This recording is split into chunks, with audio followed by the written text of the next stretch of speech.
Los cielos cuentan tu gloria y el firmamento anuncia la obra de tus manos.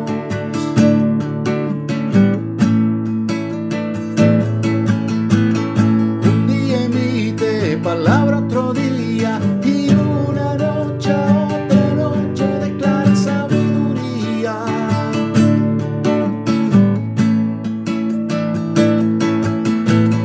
No hay lenguaje ni palabras, ni es oída su voz.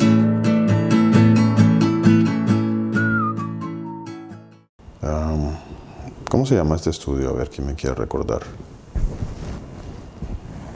¿Cómo se llama? El arrebatamiento es una mentira. Es una mentira. Amén. Gracias, mi hermana Victoria. El arrebatamiento es una mentira. Yo creo que sí, en los últimos tiempos me han dicho, de la mayor cantidad que me han dicho, de veces que me han dicho hereje y falso profeta, ha sido en esta ocasión. Allí en los videos que ya he ido descargando en YouTube, pues bueno, muchas personas se levantan, se enojan, entiendo que hacen sus dientes, como dice la palabra de Dios, rechinar de dientes. Entiendo de que están muy molestos, muchos, porque las personas se sienten atacadas, no confrontan la verdad con la palabra de Dios, no la confrontan. Normalmente y usualmente los ataques son a la persona, como se dice por allí, es un ataque ad hominem, a la persona, es un ataque hacia la persona, hacia mí. No se ataca el argumento, no se ataca la palabra de Dios, porque no hay, valga la redundancia, argumentos. Se ataca de manera teológica también. No, esa no es la enseñanza, eso es una herejía. Se confunden, otros mezclan las cosas y dicen, ponen palabras que yo no he dicho. Muchos han puesto allí palabras que yo nunca he dicho y ellos les ponen allí. A algunos les he contestado, ya como que a otros ya como que no. Es un poquito agotador a veces contestar, especialmente contestar cosas que son absurdas, ¿no? Cuando no he dicho algo, pues no lo he dicho y no tengo problema. Si alguien quiere levantar una calumnia, una mentira, pues bueno, cada uno dará cuenta, todos daremos cuenta delante del Señor, ¿no? Importante es que lo que se predica, lo que se enseña, tenga un sustento en la palabra de Dios, tenga un sustento bíblico. Y allí es donde muchos de los que atacan, o todos, pues no tienen el argumento, porque lo que se tiene es una teología, ¿no? Nos hemos cansado de decir que lo que tienen muchas personas es una teología, una enseñanza teológica, una enseñanza, unas fábulas que las personas se han aprendido. Estamos usando términos correctos porque eso es bíblico. La palabra dice que, bueno, se enseñarán las fábulas. Yo quiero recordar esta palabra. Segunda carta de Pedro, capítulo 1, versículo 16. Qué importante aprendernos muchos pasajes, ¿no? Aprendérnoslo. Y entre esos es importantísimo. Este trae una enseñanza tremenda, especialmente con esto que estamos tratando, ¿no? Con el tema que estamos llevando a cabo. Entonces, con este tema, mire lo que dice aquí Pedro en su segunda carta. Dice así, porque no os hemos dado a conocer el poder y la venida del Señor Jesús. Aquí estamos hablando de la segunda venida del Señor Jesús, ¿no? Estamos hablando de la enseñanza del Señor Jesús.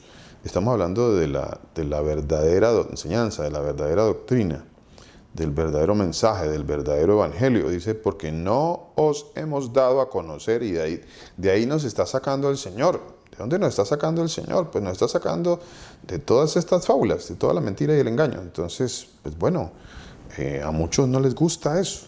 Muchos no les gusta y les decía, se enojan y entonces ataques y insultos y bueno, porque no hay argumentos, ¿no? Entonces la defensa de la ignorancia es el insulto, es el ataque, ¿no?, a la persona.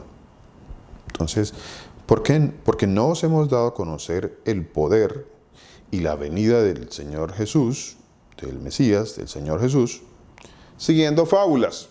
Eso dice la palabra de Dios. Y como no nos hemos dado, como ya no nos estamos dando a conocer estas enseñanzas a través de las fábulas, que son las que muchos creen, las fábulas que muchos enseñan, entonces como no estamos ya siguiendo este cuento, estas fábulas, cuentos fabuleros, ya no estamos, gracias por la gracia del Señor, no estamos en ese camino, ya el Señor nos ha ido sacando de esa mentira, de ese camino, entonces muchos se enojan porque no seguimos las fábulas, porque no continuamos predicando las fábulas.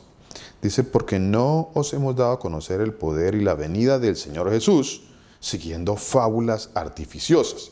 ¿Qué son fábulas artificiosas? A ver, una fábula son mentiras, ya dijimos que eran mentiras, cuentos, historias que se han creado, y aquí dice artificiosas, o sea, el ser humano las creó, o sea, las iglesias las crearon, seres humanos crearon un montón de fábulas, son los artífices de esto, ellos las crearon, muchos las creen, y entonces, como el Señor nos va sacando de eso, entonces se enojan porque no queremos predicar eso, porque predicamos lo que dice la palabra de Dios, y lo que dice la palabra de Dios va en contra de todas esas fábulas artificiosas.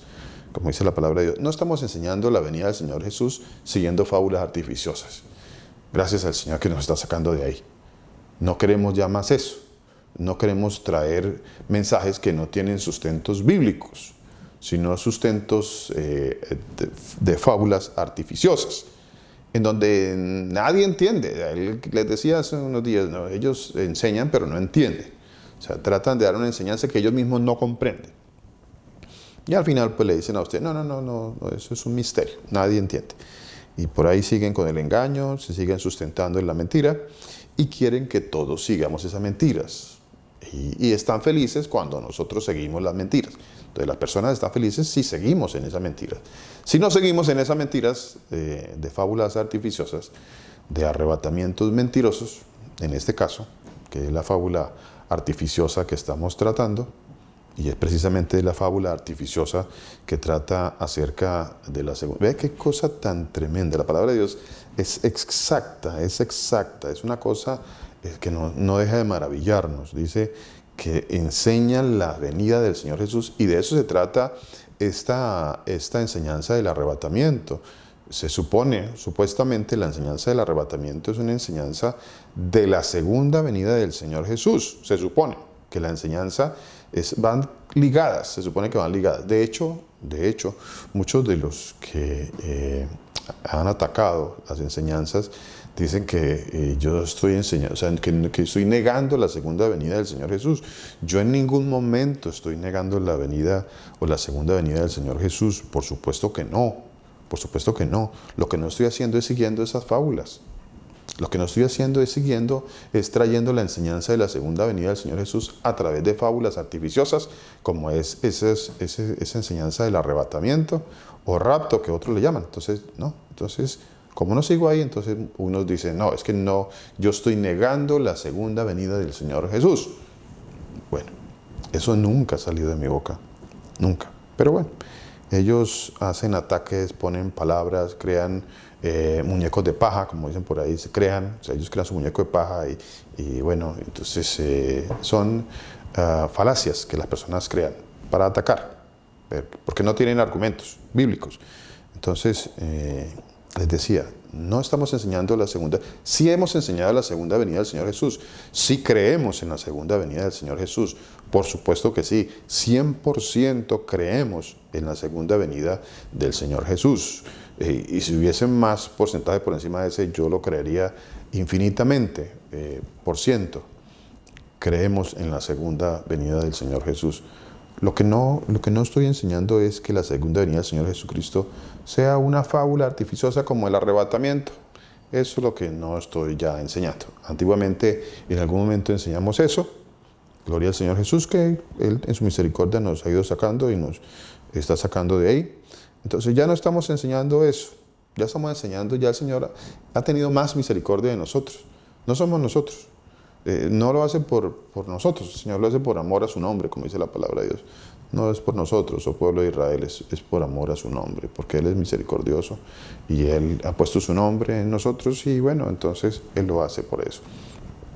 Por nosotros no, nosotros mantenemos haciendo cosas que no debemos, como dice Pablo, lo que yo quiero hacer no lo hago y hago lo que no debo hacer. Entonces no es por nosotros.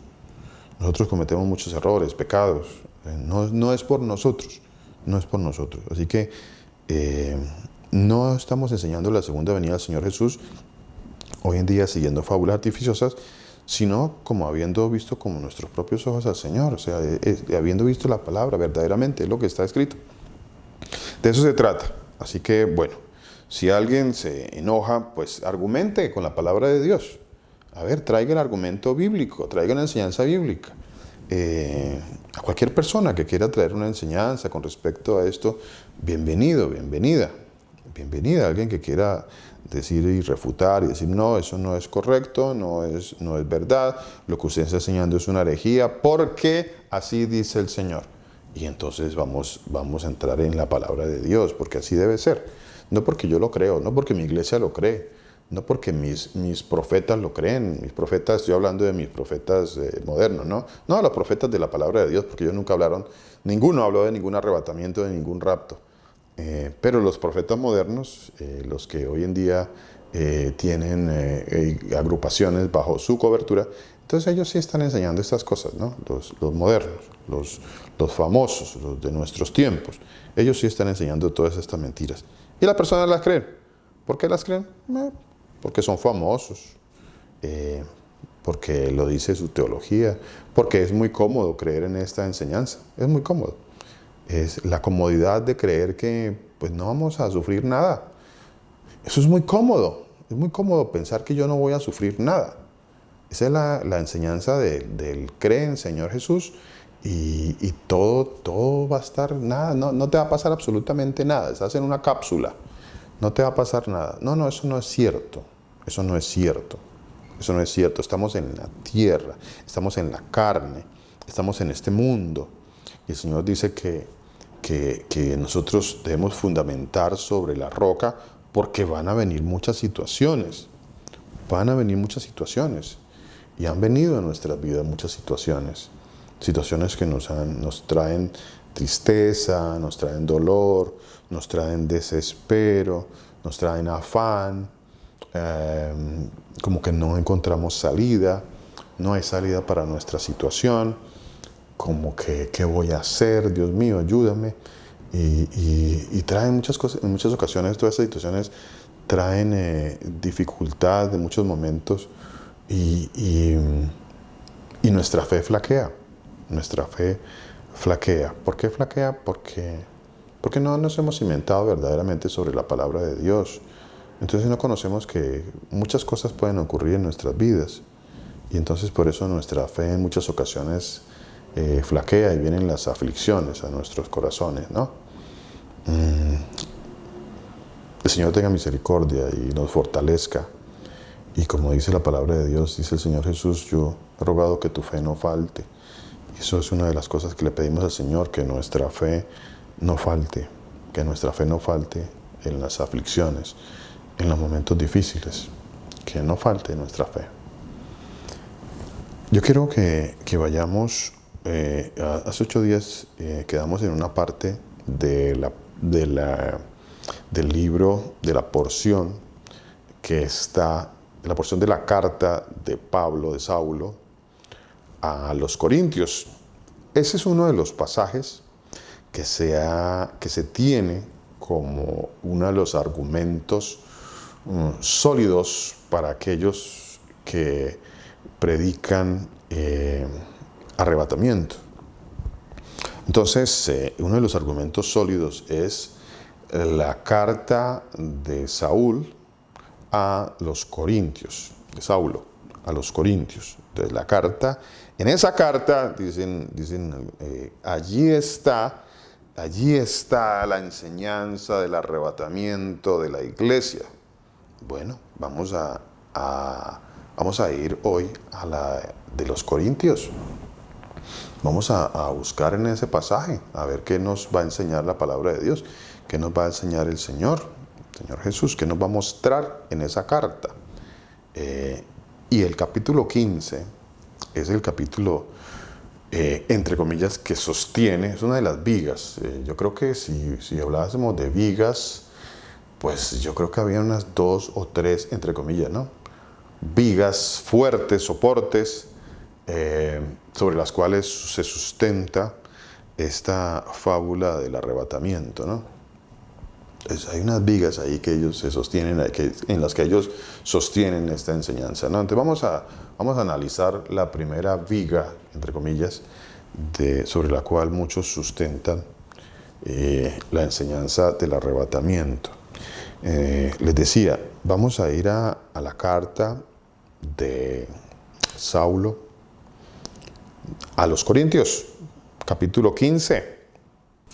Hay un pasaje allí, hay un pasaje pequeño allí que dice de la siguiente manera. Dice, he aquí un misterio os digo. Un misterio le está diciendo, dice Saulo, un misterio les digo, un misterio. He aquí un misterio les digo. ¿Cuál será ese misterio? Entonces ahí hay un misterio que dice que Saúl nos va a enseñar el misterio. Aquí les voy a decir un misterio, o un misterio les digo, lo que está ahí dice, hay un misterio les digo, ¿cuál? Dice que no todos dormiremos, pero todos seremos transformados. Entonces, no todos dormiremos, todos seremos transformados. Ojo a esto que estoy diciendo, que estoy leyendo allí, que de paso, pues bueno, la traducción no es muy buena también, ya la analicé gracias al Señor Jesús, he hecho un pequeño análisis de la traducción y no es muy buena tampoco. Un misterio a todos digo, dice el pasaje, hay un misterio digo a todos, no dormiremos, seremos transformados. Todos seremos transformados, dice, todos seremos transformados. Entonces, ¿de qué está hablando? ¿De qué está hablando? Que no todos mueren, todos seremos transformados. ¿De qué está hablando allí? Si yo lo dejo allí, entonces llego y digo, bueno, voy a hacer un copiar, pegar. Entonces, voy a copiar este pasaje y lo voy a pegar a mi doctrina. Entonces, lo copio y lo pego a mi doctrina. Voy a pegarlo a mi doctrina. ¿Cuál doctrina? Mi doctrina del arrebatamiento. Entonces, voy a pegarlo ahí, doctrina del arrebatamiento. Y ya aquí lo tengo. Ya tengo un pasaje para sustentar mi doctrina del arrebatamiento. Con este misterio yo voy a sustentar mi doctrina del arrebatamiento. Entonces seremos transformados. Entonces yo ya ahí tengo una base fuerte para decir que seremos transformados. Y sigo, 52 dice, en un momento, en un abrir y cerrar de ojos.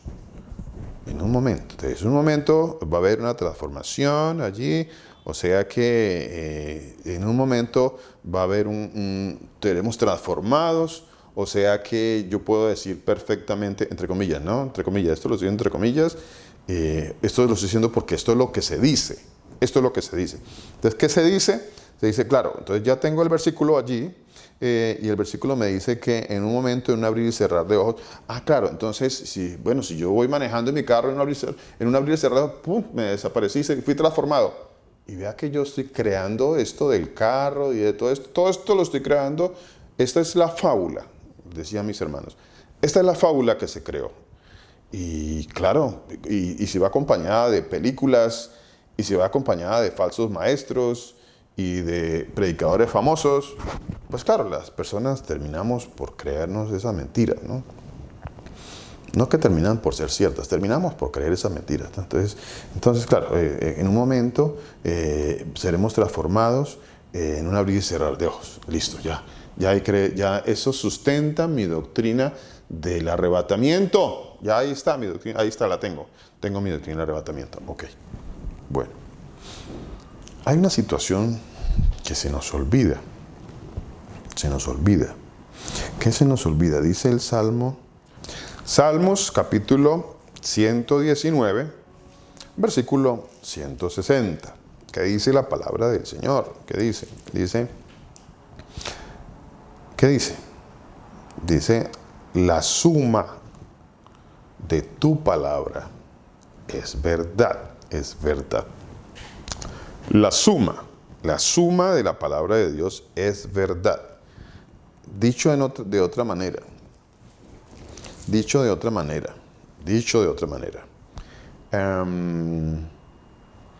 no puedo sacar una parte de un texto de su contexto. Allí yo estaría restando. Aquí vea cómo el Señor usa términos bastante...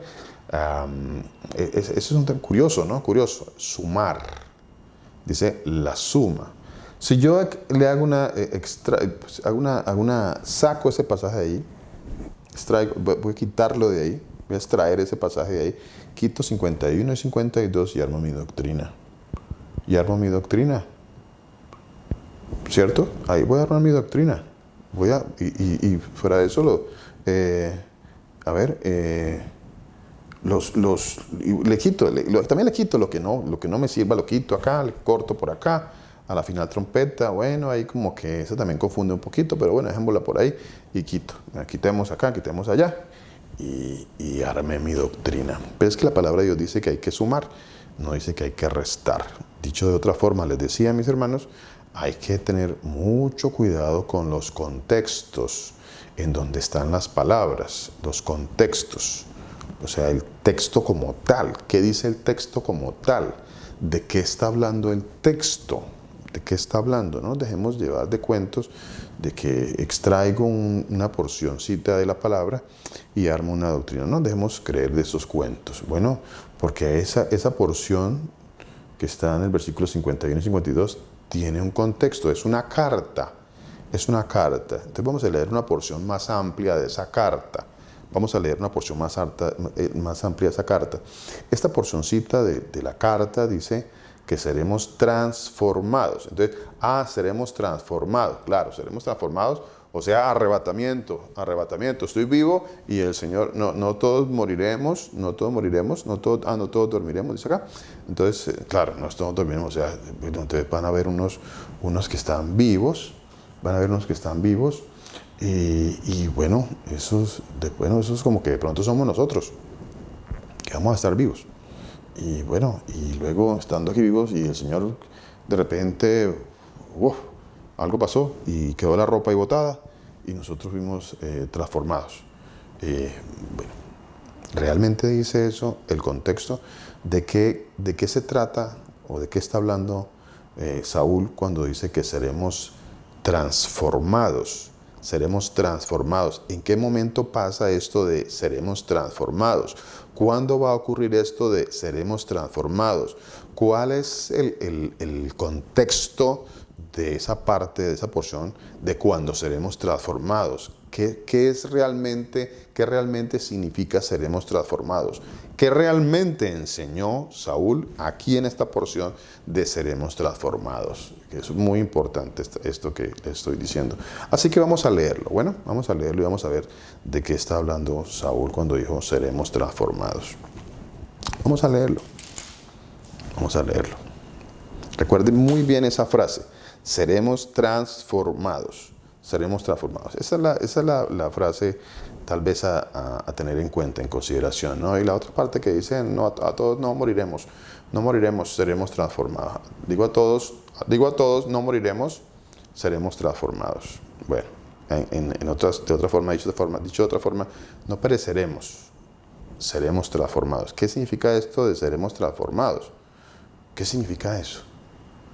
Algo también a tener en cuenta aquí en esto que les estoy diciendo, mis hermanos, es que el mismo autor de la carta se incluye en esa parte. Así que eso ya para mí eso debe significar algo. Mire, le leo esa porción. Dice, he aquí os digo un misterio.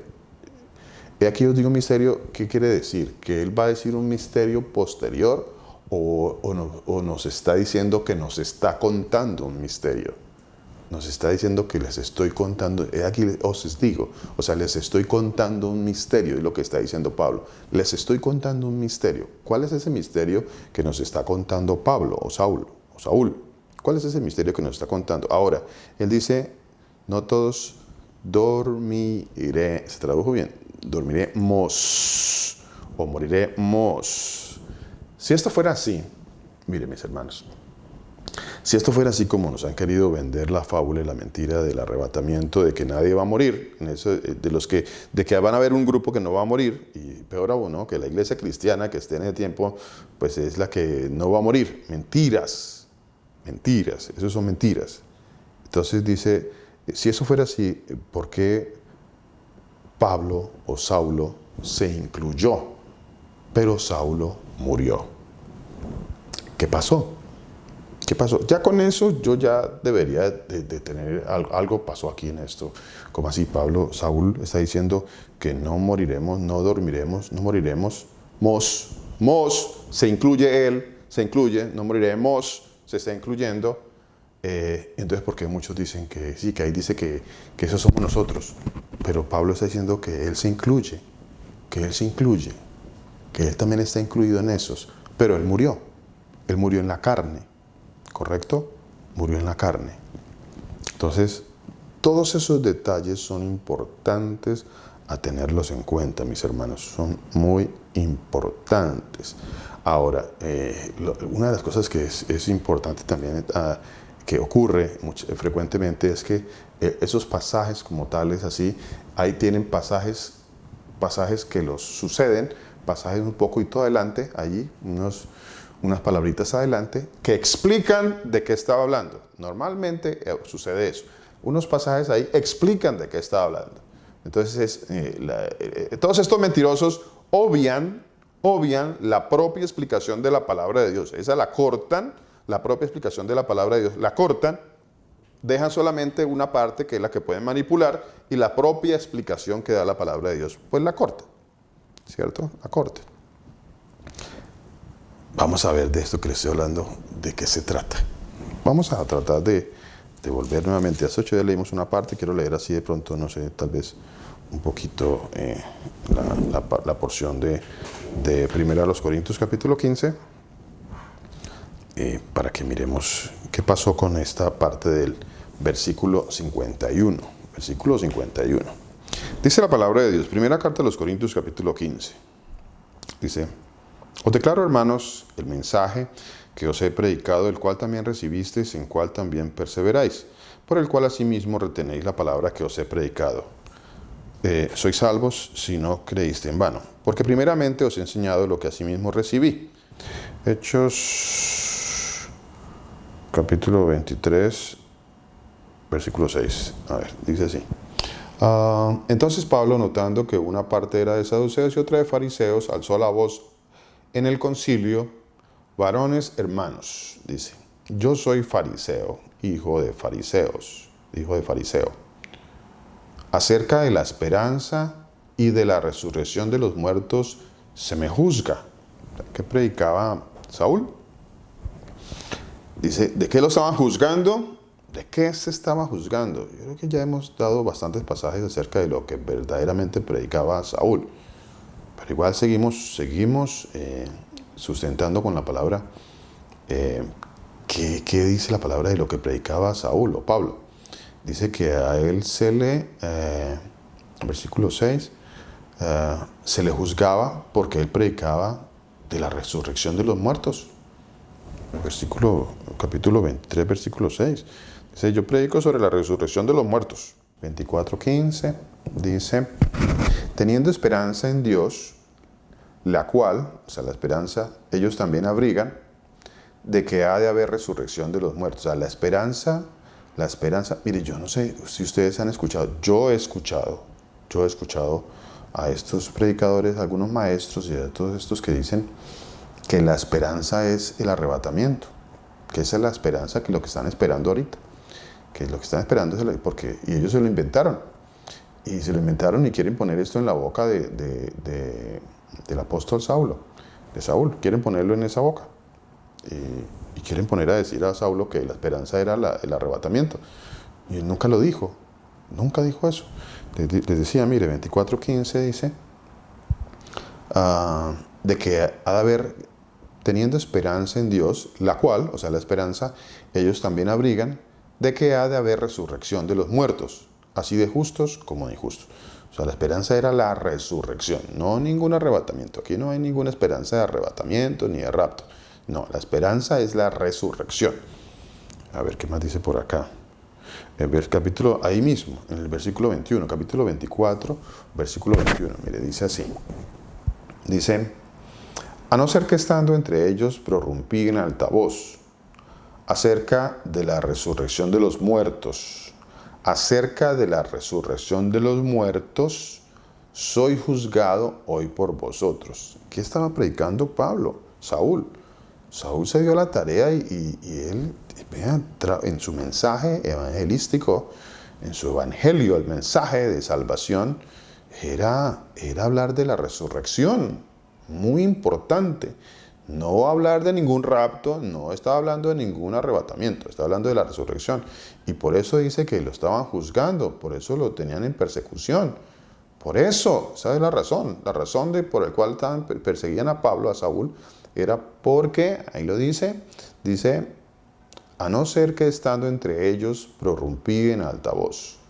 Acerca de la resurrección de los muertos, soy juzgado hoy por vosotros. O sea, ¿por qué se juzgaba a Saúl? ¿Por qué lo tenían en juicio? Porque predicaba la resurrección de los muertos. La resurrección de los muertos. No predicaba arrebatamientos.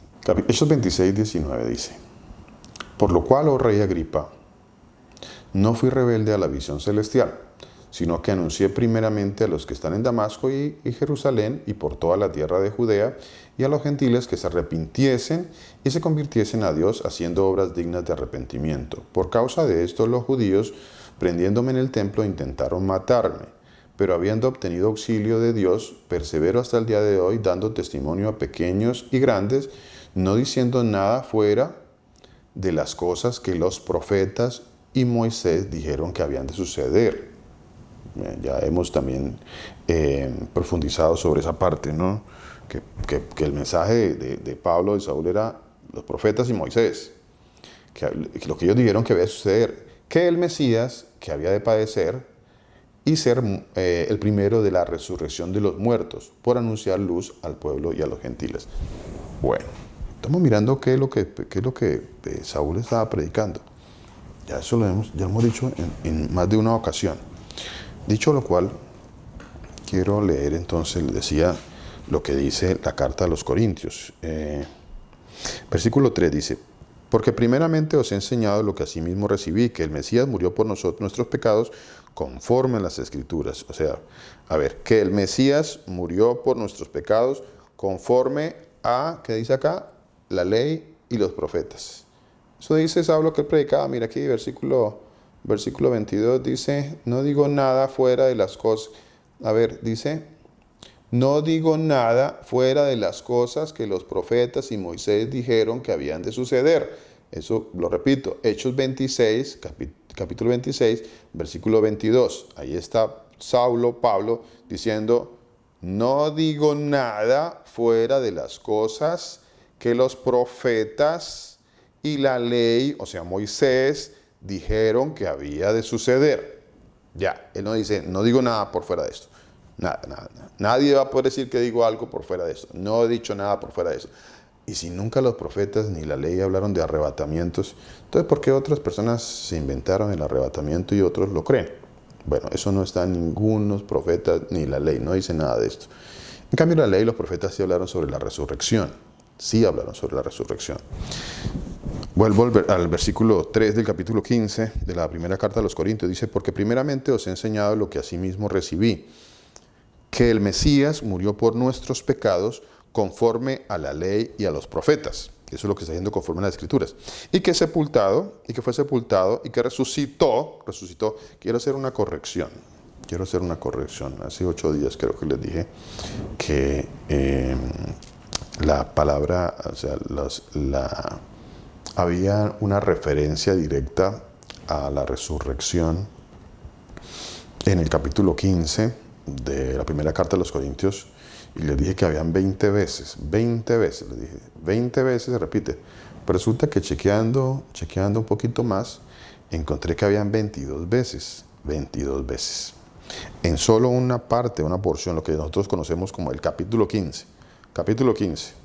Capítulo 15 habla 22 veces con referencias directas acerca de la resurrección. La resurrección, sea del Señor Jesús, sea de los muertos, pero hay 22 referencias directas, ¿ok? Directas a la resurrección. Entonces, sigo. Que Cristo, el Mesías, murió conforme a la ley y los profetas, y que fue sepultado y que fue resucitado al tercer día conforme a la ley y los profetas. Pero si se predica que el Mesías que resucitó de los muertos, como dicen algunos entre vosotros, que no hay resurrección de muertos, ¿cómo dicen algunos de vosotros que no hay resurrección de muertos si el Mesías resucitó? Porque si no hay resurrección de muertos, tampoco el Mesías resucitó. Si no hay resurrección de muertos, tampoco el Mesías resucitó. A ver, ¿de qué está hablando hasta el momento? De la resurrección, ¿cierto? Resurrección de los muertos, resurrección del Mesías, del Señor Jesús. Si no hay resurrección de los muertos, tampoco el Mesías resucitó. Y si el Mesías no resucitó, pues, ¿qué pasa con nosotros? ¿Qué pasa? Si el Mesías no resucitó, ¿qué dice la palabra de Dios? Dice, si el Mesías no resucitó, entonces nuestra esperanza es vana. Vea cuán importante, y en esto quiero hacer, ese es el énfasis que quiero hacer con esta lectura para que ustedes lo consideren. No quiero manipularles su pensamiento, quiero que ustedes entiendan lo que están leyendo. ¿De qué está hablando Saúl?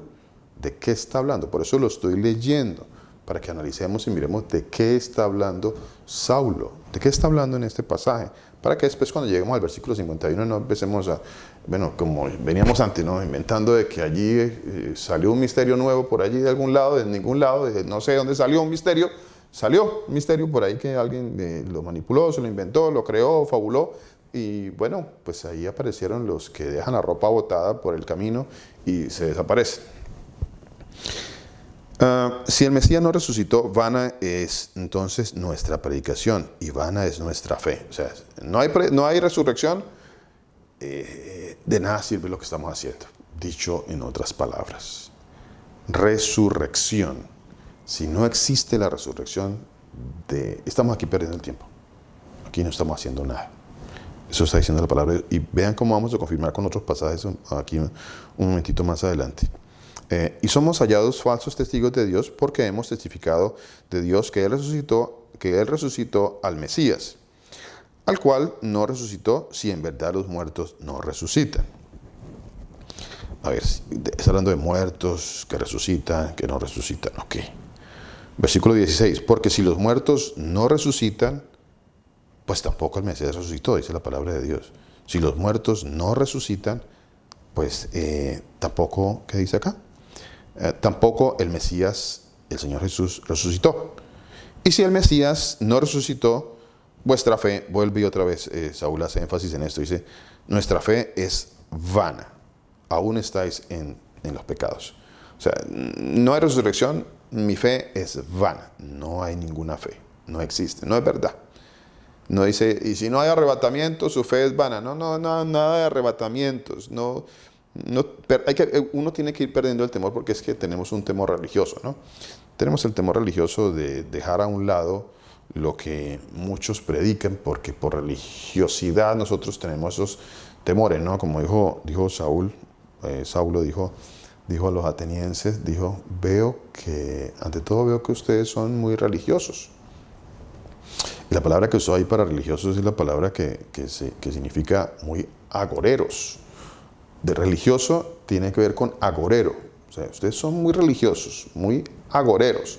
O sea, cuando una persona es religiosa, es una persona que es agorera, que cimenta su fe en agüeros. O sea, su religión es agüero, es un agüero. Ellos tienen temor de que el muñeco, temor de que lo que dijo fulanito, y si el otro por allá religioso dijo algo, ellos tienen temor de no refutar eso porque por su agüero creen que de pronto les va a pasar algo, que les va a caer la maldición de no sé quién. Entonces, por ahí en algún momento un fulano por allí, que si no creíamos lo que él decía y no seguíamos, que les caía la maldición de Tutankamón, dijo una ocasión. Entonces, crean religiosidad en las personas. O sea, convierten a las personas en agoreros, en temerosos de agüeros, mas no de la palabra de Dios. Eso quiere decir, veo que ustedes son muy religiosos. Cuando usted ve a una persona que está llena, por ejemplo, de muñecos llamo yo a lo que en las religiones llama los santos. Entonces tienen sus muñecos ahí y entonces ellos creen en sus muñecos. Eso, de acuerdo a la palabra de Dios, es ser agorero, creer en esos muñecos. Si no creen en los muñecos, ellos piensan que les va a ir mal, porque el muñeco pues tiene poder. Entonces hay que creer en el muñeco, hay que arrodillarse al muñeco y sucesivamente. Bueno, así están las cosas. Lo mismo con ciertas fábulas. Pues, si no se cree en la fábula, eso pasa, así como pasaban los muñecos allá, pues aquí pasan en las fábulas. Entonces no tenemos muñecos, pero tenemos un montón de fábulas.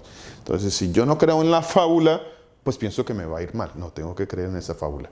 Si no creo en la fábula del arrebatamiento, pienso que me va a ir mal, me va a caer una maldición, y entonces que yo soy un hereje, y que así como creíamos allá atrás, hace unos años, de que si yo no creía en el muñeco o en la muñeca, entonces yo era un hereje y que me iba a ir mal. Tal cual. Sigue siendo lo mismo. Sigue siendo lo mismo. A ver, ¿en qué versículo voy? Ok, versículo 16, ¿no? Versículo 17. Y si el Mesías no resucitó, vuestra fe es vana, aún estáis en vuestros pecados. Entonces también los que durmieron en el Mesías perecieron. O sea, los que murieron en el Mesías, pues ya, esos quedaron en el olvido, perecieron. No hay nada. Si no hay resurrección, pues perecieron. A ver, yo quiero que alguien, a ver, ¿quién me lee este pasaje, este versículo? Versículo 19. ¿Quién me quiere leer el versículo 19? Alguien que me lo quiera leer. Dice la palabra de nuestro Jesús en 1 Corintios 15, 19. Y si nuestra esperanza es en Cristo, es solo para esta vida. Somos los más dignos de lástima de todo el mundo. Pues ahí se dice en esta versión. ¿Y que entiende algo ahí en ese pasaje, mi hermana? Pastor, pero ya le voy a Tranquila, si quiere lea la Reina Valera 1960, como quiera, mi hermana. Que es como la que estamos trabajando, ¿no? No es algo impositivo, a ver, no es impositivo que usted tiene que leerse la Reina Valera. No, para nada. Usted lea la versión que tenga ahí a la mano. Y estamos en un estudio bíblico y estudiamos con diferentes versiones, no pasa nada. Está bien. El pase usamos la Reina Valera 1960 porque tenemos algunas ayudas por las cuales podemos profundizar lo que está escrito allí. No que debamos seguir al pie de la letra la traducción de la Reina Valera. Hago énfasis en eso. Pero no que debamos seguir al pie de la letra la traducción de la Reina Valera. No. Tenemos que escudriñar lo que está allí traducido. Lo que fue traducido allí a nuestro idioma, hay que escudriñarlo para saber en qué parte no está bien. Nosotros podemos hacerlo. ¿Quién dijo que tiene que ser un doctor de esos doctores mentirosos que tienen títulos y solamente ellos pueden? Y si no va a un seminario y se hace 10 años de teología, pues usted no puede leer. Eso son mentiras. Ya salgamos también de esas mentiras, ¿no? Y que si no es un teólogo, no puede leer la Escritura. No, la Escritura la da, el entendimiento lo da el Señor Jesús. A ver, mi hermana, cuéntenos, ¿qué dice el versículo 19?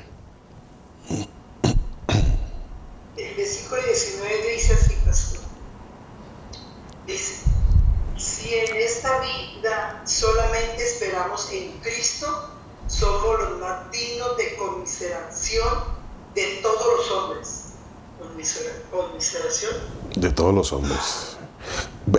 A ver, lo leyó, ¿no? Lo leyó. ¿Qué pudo discernir usted en ese pasaje, mi hermana? A ver, lo voy a leer, mire. Voy a leerlo y lo voy a ayudar también, lo voy a ayudar que mi hermana dice.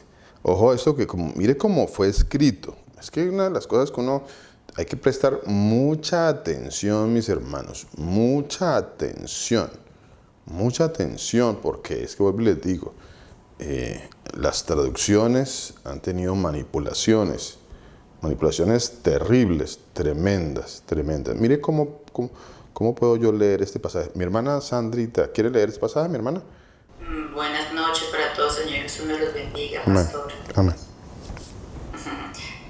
Pastor, no, si quería, la traducción de Viviente que dice, si nuestra esperanza en Cristo es solo para esta vida, somos los más dignos de lástima de todo el mundo.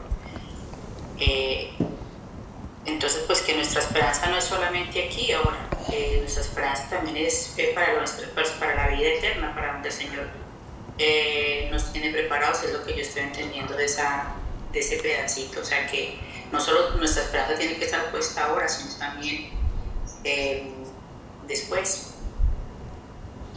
Gracias, mi hermana. Muchísimas gracias, mi hermana. Señor la bendiga. Señor la bendiga. Mire una cosa, mis hermanos. Miren una cosa, le quise poner a los hermanos a leer este pasaje para que entendamos algunas cosas. Una, de que mire cómo son las traducciones. Y mire cómo yo puedo, leyendo un pasaje, puedo leer hasta una herejía. Puedo leer una herejía. Porque ahí hay una traducción malísima y hasta herética. Malísima. Yo entiendo el temor de los hermanos y entiendo el intento en el temor de Dios de traer una buena enseñanza, pero ojo, yo lo que quiero es que nosotros analicemos cómo fue traducido esto y qué terrible esa traducción. Mire esto, lo voy a leer así literalmente. Dice, si en esta vida solamente esperamos en el Mesías, somos los más dignos de conmiseración de todos los hombres. ¿Cómo así? ¿Cómo así? O sea que si mi esperanza es en el Señor Jesús, pues yo soy el más digno de ¿qué? ¿Qué es? A ver, ¿qué es conmiseración? A ver, alguien... Compasión. O sea que compasión, o sea, si dice, si yo espero en el Mesías, o sea, si mi esperanza es el Mesías, el Señor Jesús, pues yo soy el más digno de compasión. ¿Está bien traducido eso? ¿Qué quería decir mi hermano Álvaro? Cuéntenos, mi hermano. Pues perdón, pastor, buenas tardes. Amén, Disculpa, ahorita no voy a hablar. Tranquilo, hermano, no se preocupe. Lo que yo entiendo ahí es que ellos están diciendo, o sea, que vamos a hacer, estamos perdiendo nuestro tiempo, van a sentir tristeza porque estamos creyendo en Jesucristo. O sea, nos están diciendo ahí el versículo dice, pues qué tristeza porque estamos engañados. Entiendo yo eso, ¿no? Uh-huh. No sé si estoy bien. Gracias, mi hermano. Muchísimas gracias. Entonces dice, recordemos una cosa. Aquí está, es una carta que envió el apóstol Saúl. Él la escribió. Él la está escribiendo y no puede ser posible que él esté diciendo, si en esta vida esperamos en el Mesías, somos los más dignos de ¿cómo dijimos? De lástima. Compasión del mal de una persona. Compasión, como lástima, ¿cierto? Lástima, pastor. Así es, como lástima. O sea, ¿usted cree que Saúl iba a escribir algo como, si en esta vida esperamos en el Mesías, somos los más dignos de lástima? Por supuesto que no. Por supuesto que no. Pero esto es solamente un pequeño ejemplo para que tengamos en cuenta cuando estuvimos estudiando la palabra de Dios y miremos que puede haber algo más. Hay algo más, hay algo que no está correcto. Eso es como que cuando nos traen una enseñanza de el Señor Jesús, pues la blasfemia contra el Espíritu Santo, entrecomillando todo esto, es terrible. Las traducciones son terribles y las interpretaciones, pues peor. Entonces, la blasfemia contra el Espíritu Santo es que tú puedes hablar mal del Señor Jesús, puedes hablar más de tu hermano, bueno, ¿qué más que dices? Pero no puedes hablar mal del Espíritu Santo, porque esa es la blasfemia contra el Espíritu Santo, ¿cierto? Qué traducciones tan terribles. Y eso enseñan muchos. Es una mala, terrible traducción, terrible. Otro por ahí que piensan que la palabra de Dios dice que nadie sabe el día y la hora, que ni el Señor Jesús sabe el día y la hora. Pero es que todas estas malas interpretaciones pues vienen de un corazón perverso, de unas doctrinas de demonios, de doctrinas que quieren poner por debajo el Lord, la gloria del Señor Jesús, su majestad, la quieren poner por debajo, no entienden, no quieren creer, no aceptan que el Señor Jesucristo es el Rey de Reyes, el Señor de Señores, el principio, el fin, el creador del universo, el que es, el que era, el que ha de venir, el que es, el que se va a parar allá, de acuerdo a Apocalipsis capítulo 10 y capítulo 11, que es el de la séptima trompeta, el que va a venir a este mundo a destruirlo.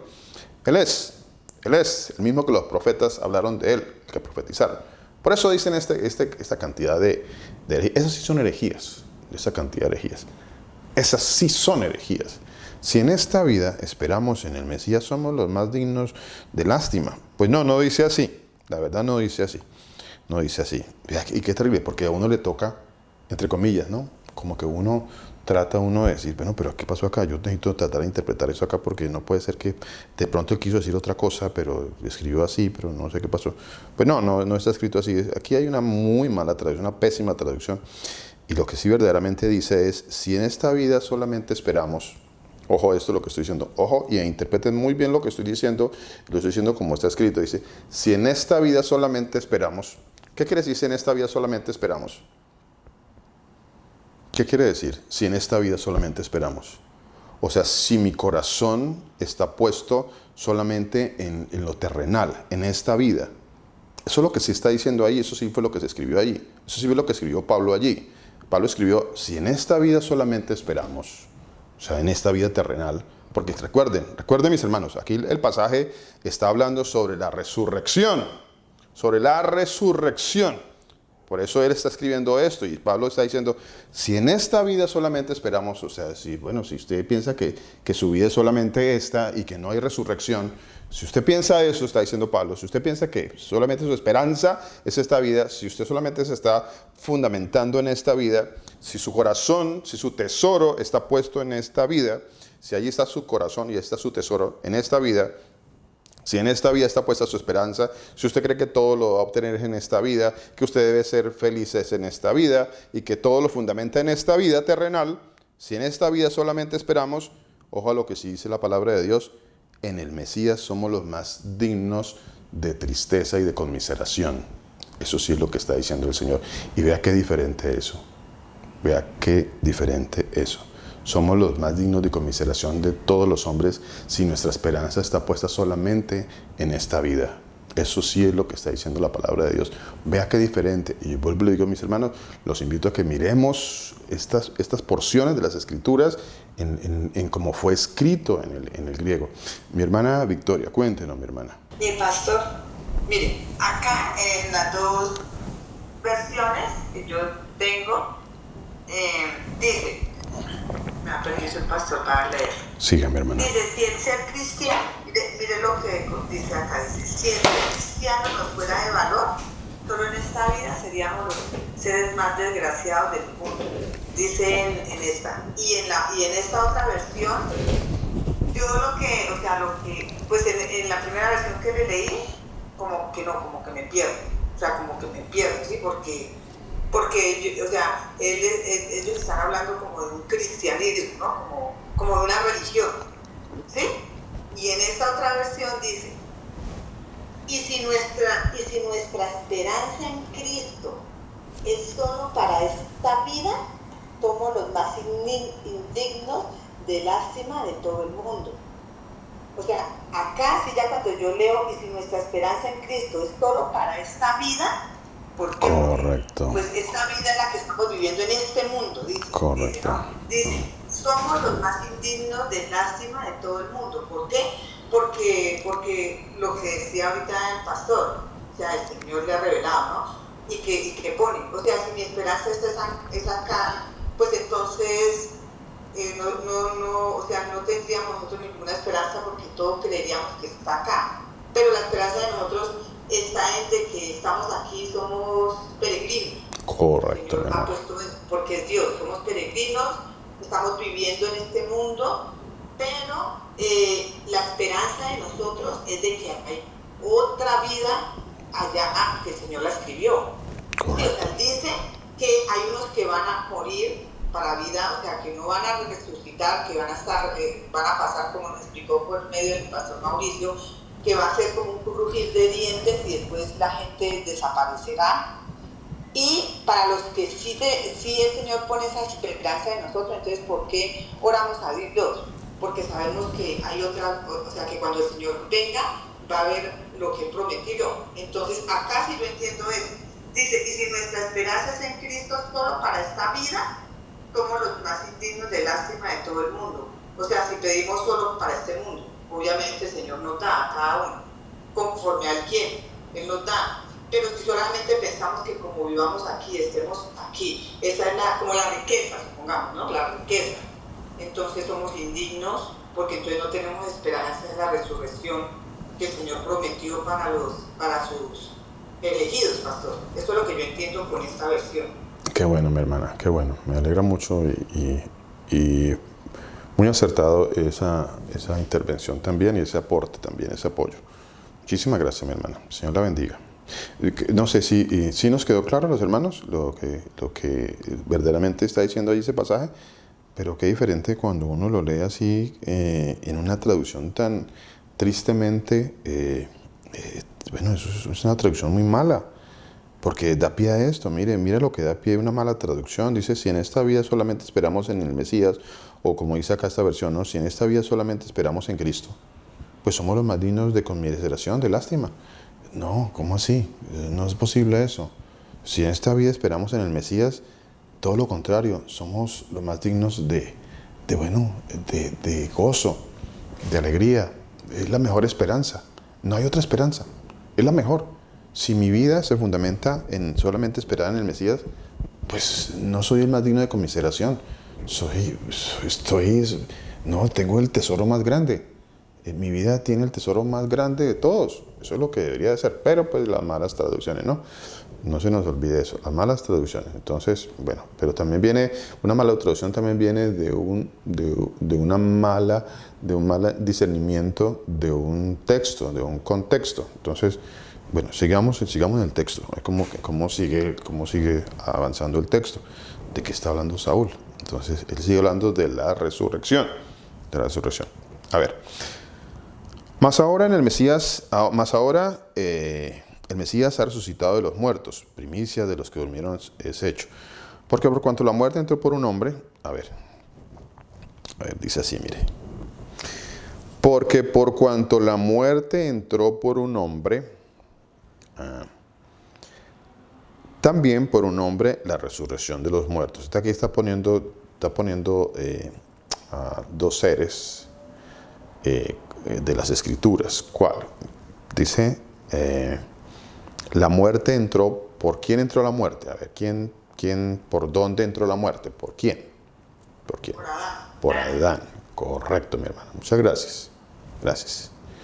Por Adán. Dice, por Adán entró la muerte. ¿Cierto?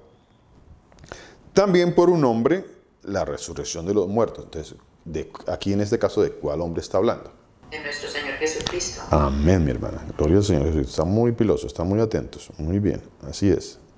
De eso se trata este estudio, que estemos atentos muy bien con el contexto. Estemos muy atentos. Entonces, aquí está Adán, que trae la muerte. Y está el Señor Jesús, que trae la resurrección. Porque así como en Adán, ¿qué dice el versículo 22? Yo quiero hacer una pregunta. ¿Nosotros en este momento tenemos la naturaleza de Adán? Sí, pastor.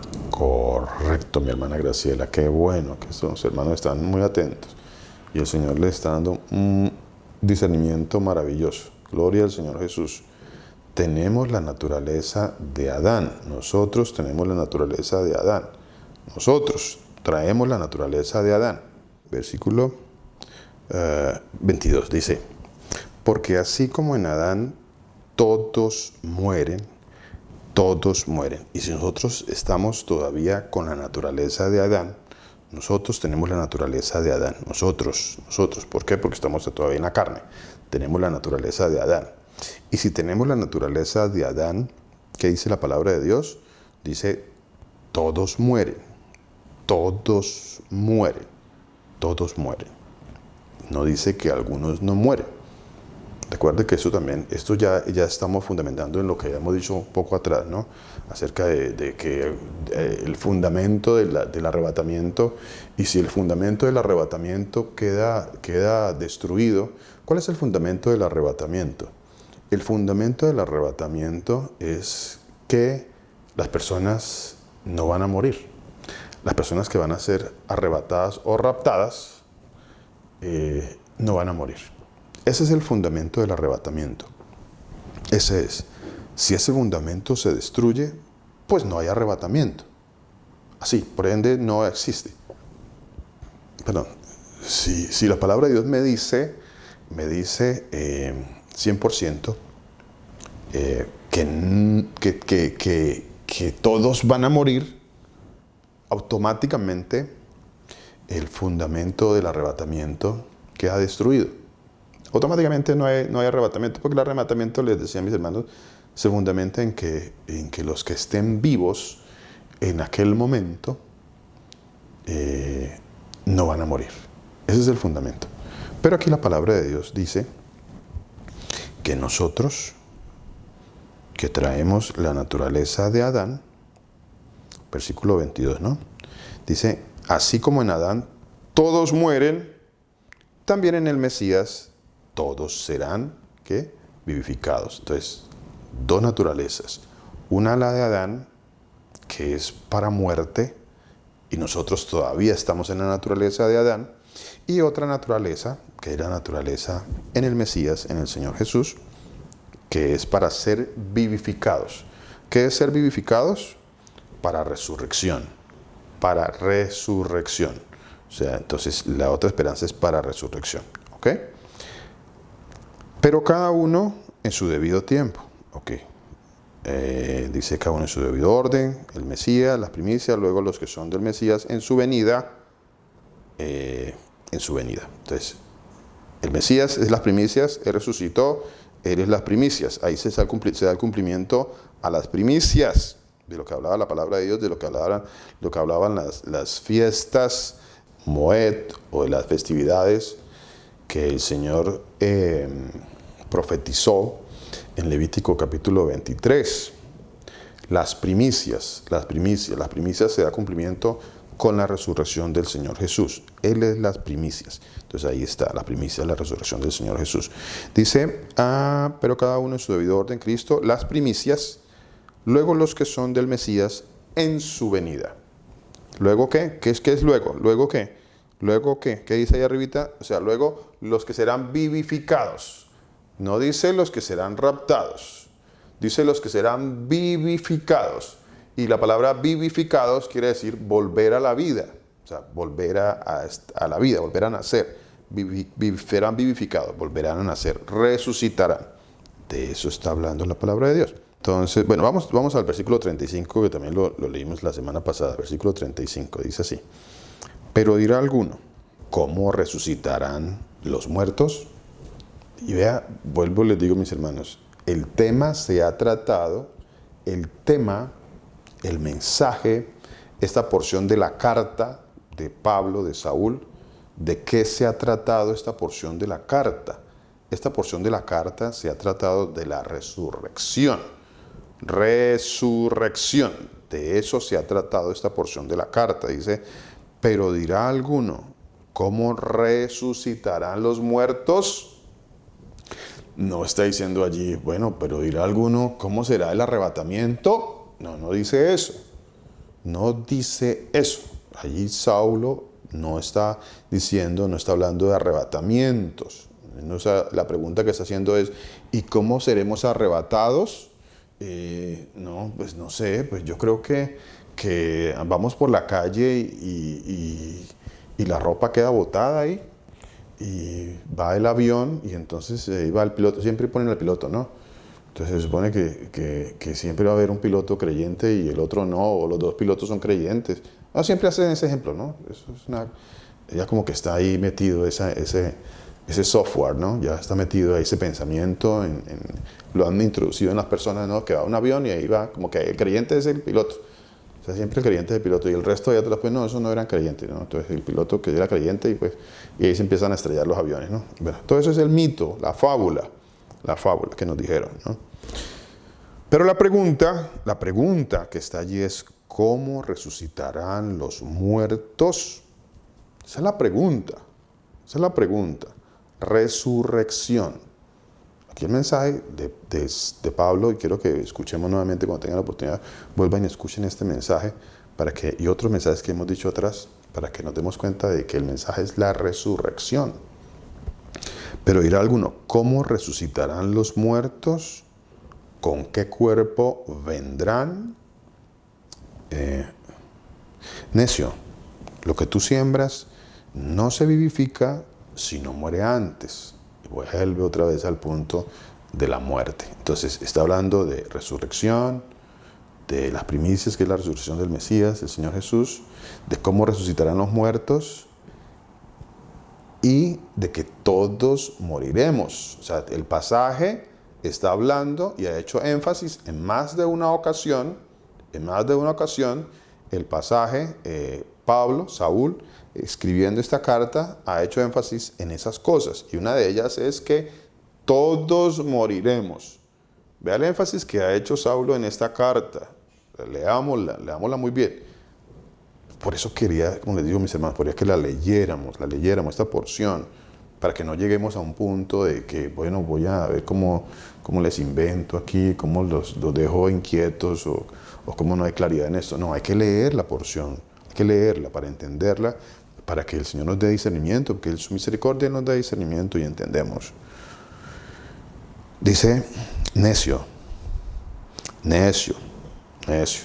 ¿Qué es necio? Necio es una palabra fuerte en la palabra de Dios. Necio, la necedad. La necedad es maldad, es perversión. Es que no se quiere aceptar la palabra de Dios. No se acepta la palabra de Dios. La necedad, ¿cómo es la palabrita que usamos frecuentemente nosotros? Que es bastante interesante y muy buena esta palabra para el que no quiere creer. Soberbio. Necio, soberbio. ¿Por qué? Porque aunque yo la esté viendo, estoy viendo, está hablando, sí, ya sé, pero no, yo mi arrebatamiento, no, que es que los están robando, no, yo doy mis diezmos, yo doy mi nieto, soberbio. No, pero la palabra de Dios dice que solamente hay un Dios y que no conozco otro. No, yo mi Trinidad, necio, soberbio, necio, soberbio. Eso está diciendo la palabra de Dios. Necio. Lo que tú siembras no se vivifica, sino muere antes. Si no muere. Si el fundamento del arrebatamiento, del arrebatamiento teológico, ¿no?, de la doctrina del arrebatamiento, se destruye, esa doctrina se destruye. Es una mentira, es una farsa, es una fábula, es un mito. ¿Y cómo se destruye eso? Pues leyendo la palabra de Dios. La palabra de Dios dice, todos moriremos. Todos. Aquí dice, necio, lo que tú siembras no va a resucitar, no se va a vivificar, no va a haber resurrección, no va a volver a la vida, necio, no va a volver a la vida si no muere antes, si no muere antes. Ya ahí nos está arrojando más claridad, y vamos a llegar y vamos a decir, claro, ya sé de qué está hablando el mensaje, ya sé de qué se trataba, ya sé cuál era el misterio del versículo 51, el misterio. Os estoy diciendo un misterio, dijo Pablo. Les estoy diciendo un misterio. Bueno, no sé si mi hermano Raúl tiene la ñapita. Él nos tiene acostumbrados a la ñapita. Una palabrota, pero no, bueno. Por ejemplo, esto le da a uno para reflexionar que si nuestro Señor Jesucristo, manifestado en carne, vino y murió, y para poder y resucitó, ¿cierto? Sí, Señor. ¿Cómo nosotros nos vamos a saltar ese pedacito de no morir, para poder subir al cielo. Sí, Señor. Sí, Señor. Sí, Señor. ¿Quiénes somos nosotros para nosotros saltarnos ese pedacito de la muerte en este cuerpo? Total, mi hermano. A ver si encuentro aquí. Total, mi hermano. Mira, aquí hay un pasaje que dice, acordaos de la palabra que yo os he dicho. El siervo no es mayor que su Señor. Qué interesante eso que dijo mi hermano. ¿Ya? Ojo, el siervo no es mayor que su Señor. ¿Ya lo que acabo de decir mi hermano Raúl? Con respecto a que si el Señor Jesús le pasó, si Él vino a darnos ejemplo de lo que habría de pasarnos a cada uno de nosotros, porque nosotros andamos con esos cuentos y esas mentiras de que nosotros sí no vamos a morir. A ver, dice la palabra de Dios, el siervo no es más que su Señor. Si a mí me han perseguido, ¿qué dice la palabra de Dios? También a vosotros os perseguirán. ¿Ok? Entonces, muy interesante. Muchas gracias, mi hermano, por ese aporte. Muchísimas gracias. El Señor Jesucristo los bendiga. Muchísimas gracias a todos. Bendiciones. Nos vemos, si el Señor lo permite, la próxima. Bendiciones.